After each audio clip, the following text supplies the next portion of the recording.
Yes, everyone says that the disaster is inevitable. But the Savior will rescue us all from our pain and suffering. I've always dreamed of meeting the Savior. Do you really buy this whole doomsday thing? Seems kind of far-fetched.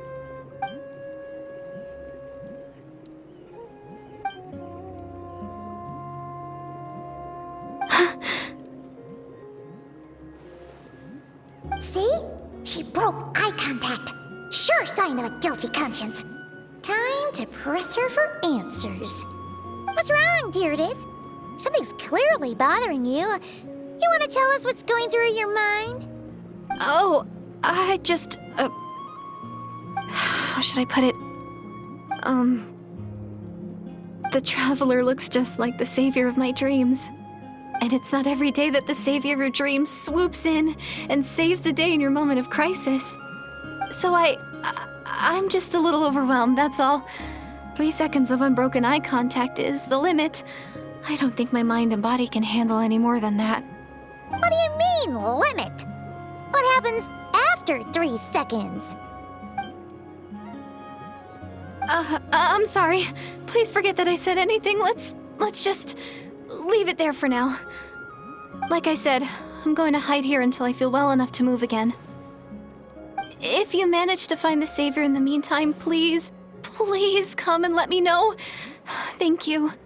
Are you sure you'll be okay here on your own? Do you have enough to eat? I'll be fine. I might not be much of a fighter, but I know how to stay hidden. And if I get hungry, I'm sure I'll find something around here. Don't worry about that. All right then. Well, take care. Being on your own isn't easy. What a mysterious girl. We should definitely keep an eye on her. But hey, at least she seems to like you. And it sounds like she's gonna help look for your sister when she's healed. Anyway, this is probably all the progress we're gonna make for now. Let's head back to the Masters of the Night Wind and see if they need our help.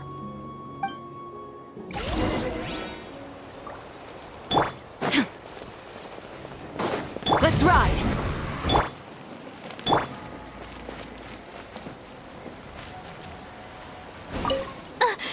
Don't worry, I'm fine. I just need some time to myself.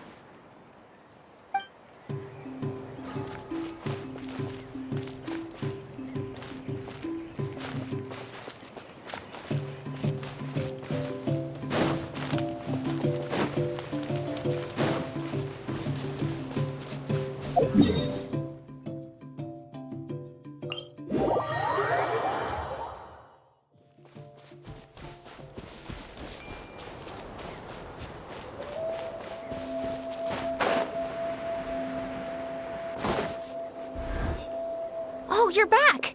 How did it go? Find anything? Nothing substantial, unfortunately.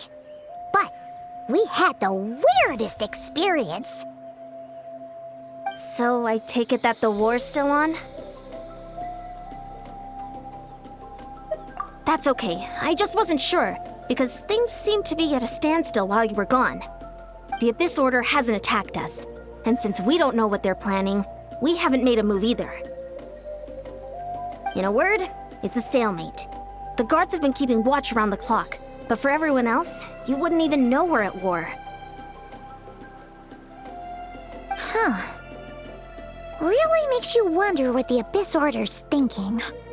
I was wondering, Traveler, if you have the time, could you go and pay a visit to the guards?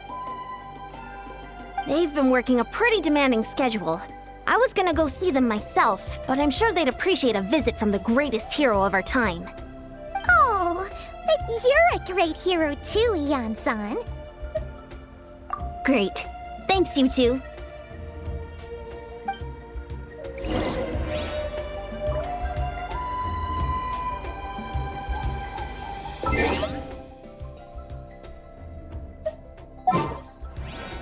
Many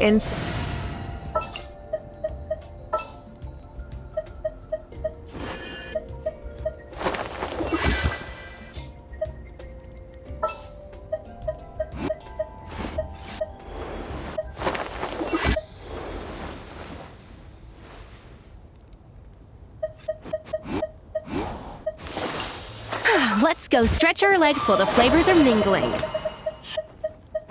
Okay, let's take... Humans are the same. Wow! Tumaini, our hero. We've actually fought together before. You probably don't remember it, though. You do? Then it's truly an honor to serve alongside you once more. Thank you for standing guard this whole time. It's all good. Honestly, it's not been that much work. Haven't heard a peep from the enemy. Nothing that would indicate an impending attack. I've spotted a bunch of Abyss Order operatives, but they weren't acting hostile, just hanging around. There were even moments when they seemed to be meditating. At least, that's what it looked like to me. Maybe it's part of their religion or something. Out of an abundance of caution, I asked some shamans from the tribe to take a look and see if there was anything nefarious at work.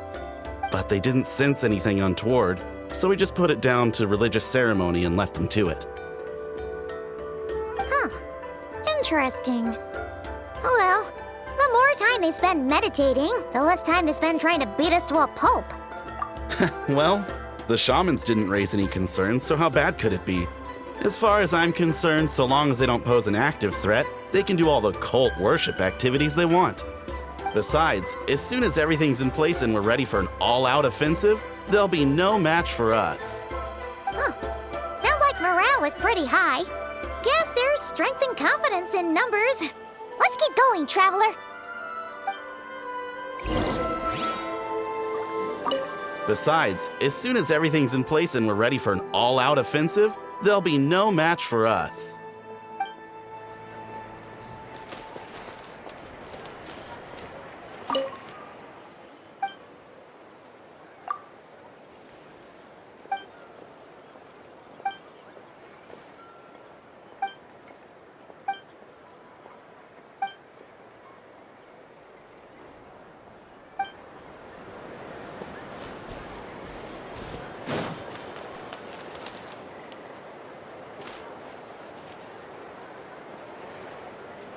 Don't worry, I'm sure they'll show up soon.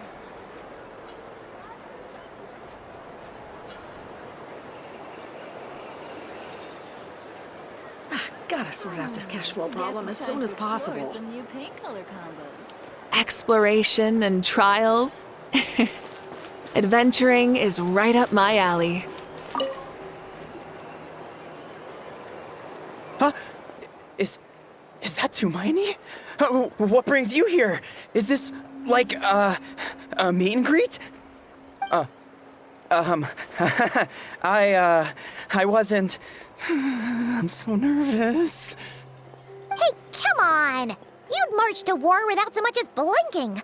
What's so scary about a chat with a traveler, huh? It's not the same thing at all. There are plenty of chances to go to war, but a one-on-one chat with our great hero, that could be a once-in-a-lifetime opportunity. How can I not be nervous? What if I say something wrong? Or if my posture's bad? Or if I accidentally make a weird expression with my face? One bad impression can stick for life. No one's here to judge you on your posture or your facial expressions. Relax! All right then. I'm sorry, great hero, but I have a small favor to ask. What Paimon guess? An autograph, right? That's easy. May I challenge you to a fight? What? How can you be so audacious and so sheepish at the same time? I'm starting to think your nervousness is all just an act. No, of course not. I just figured that if I don't ask now, I'll regret it for the rest of my life. But I am still on patrol, so please, Great Paimon, if you wouldn't mind taking over for me for just a few minutes? Ugh, again with the sheepish audacity. Just pick one or the other, will you? Woohoo!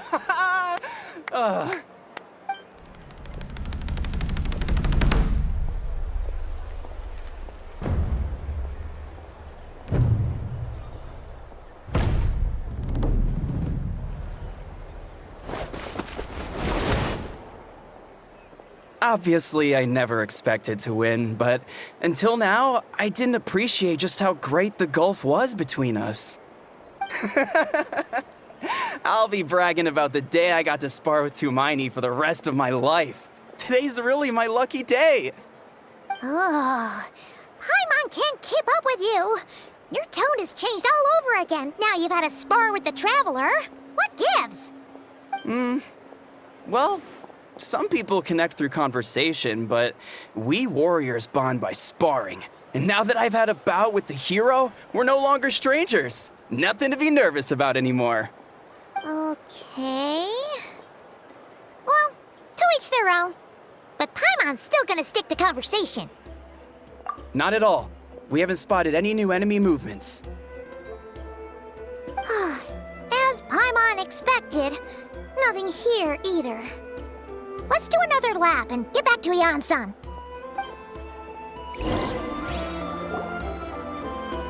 You're back. So, did the guards find anything? Nothing much, no. Someone mentioned that the Abyss Order has been doing some kind of meditation or prayer, but apparently it seemed harmless. Paimon wants to lodge a complaint about one of the guards, though. His name's Kentalo.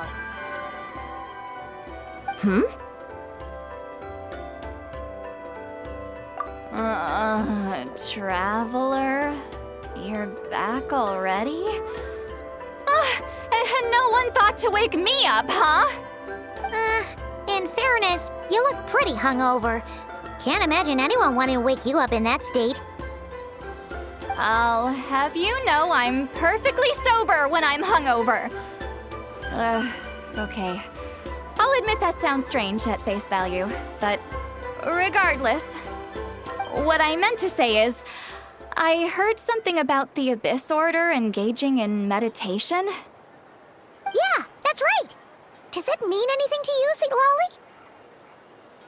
I sensed something strange in my dream. It was vague, but it seemed as if some noise had found its way into Natlan's ley lines. Oh, what does that mean? Hard to say. I don't think it had any tangible effect on the Night Kingdom or on our ley lines, but still. It's like a signal that exists on a different dimension of reality. It might not interfere with ours or pose any detectable risk, but I just get the sense that something strange is going on. Oh, so even someone as familiar with the ley lines as you can't tell what's going on. No wonder the shamans that Satura called to the front lines couldn't sense anything. Ian-san, I think we should go talk to the chiefs. There's no point dragging this out. We need to take the initiative and drive the Abyss Order out of Natlan for good. If that's the Council of Granny Eatsley, I'm sure the chiefs will agree. But it will still take us some time to gather the required force. In war, adequate planning and preparation is the key to victory. Sure, but the finer details aren't my concern. Anyway, I'll leave you to it. Just remember to come find me when you're ready to talk to the chiefs. Oh? Sure, what is it? Huh, you mean only select individuals can see them? Now that's a strange one. I guess they could be manifestations of a disturbed psyche? Or extreme negativity embodied in physical form? It could also be a simple case of dead monsters whose souls got stuck here somehow. Well, I say simple. Things quickly get confusing when you start looking into monster souls. For starters, trying to figure out which classification system to use is a real pain in the... All right, we get it. Granny Eatsley's learning and wisdom knows no bounds. But could we just get the short answer? Hey, I was just thinking out loud. You really think I was just trying to flaunt my knowledge? Anyway, the short answer is... there are many potential explanations for the kind of phenomenon you describe. That said, it's not something I've ever encountered in all my years. Oh, wow. Okay. Well, if Granny Granny Eatsley's never seen it, it might as well not exist, right? Hey, I'm not that old! Care to elaborate on what happened? This all sounds rather mysterious.